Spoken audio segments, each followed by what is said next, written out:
بسم اللہ الرحمن الرحیم۔ تو آج میں آپ کو بتاتا ہوں کہ بعض لوگ سوال کرتے ہیں کہ خوابوں کے بارے میں، تو میں آج آپ کو بتاتا ہوں یہ خواب جو ہوتے ہیں بچے بھی دیکھتے ہیں، بوڑھے بھی دیکھتے ہیں، عورتیں بھی دیکھتی ہیں، سب لوگ دیکھتے ہیں۔ مگر آپ اگر کوئی خواب دیکھتے ہیں تو اس خواب کی تعبیر کسی اچھے انسان سے پوچھیں، یعنی کہ کسی نیک مرد سے یا نیک عورت سے اس خواب کی تعبیر پہنچیں، ہر کسی ایرے غیرے سے خواب کی تعبیر نہ پہنچیں۔ اگر آپ اپنا خواب دیکھتے ہیں تو آپ بھی اپنے خواب کی تعبیر بھی پتہ کر سکتے ہیں، یعنی کہ اپنی آپ خواب کی تعبیر دیکھ سکتے ہیں۔ تو وہ کیسے دیکھ سکتے ہیں؟ یعنی کہ آپ نے اگر کوئی خواب دیکھا ہے تو اس کی تعبیر جو ہے اچھی کریں، یعنی کہ اس خواب کی تعبیر آپ نے بری نہیں کرنی۔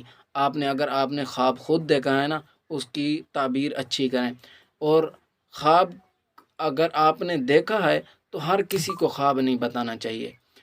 اور دوسری وجہ یہ ہے کہ لوگ سوال کرتے ہیں کہ ہم جو ہے خواب میں اڑتے ہیں، تو اڑنے کی وجہ کیا ہے؟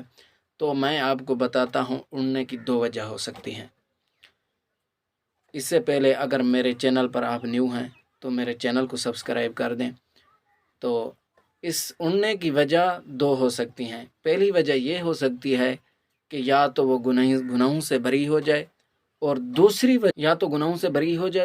دوسری وجہ یہ ہو سکتی ہے اگر سفر پر جائے تو صحیح سلامت گھر واپس آ جائے۔ تو انشاءاللہ العزیز میں آنے والی ویڈیو میں خواب کی مکمل آپ کو داستان بتاؤں گا، خواب اصل کیا ہوتا ہے۔ تو تب تک اللہ حافظ، دعاؤں میں یاد رکھیں۔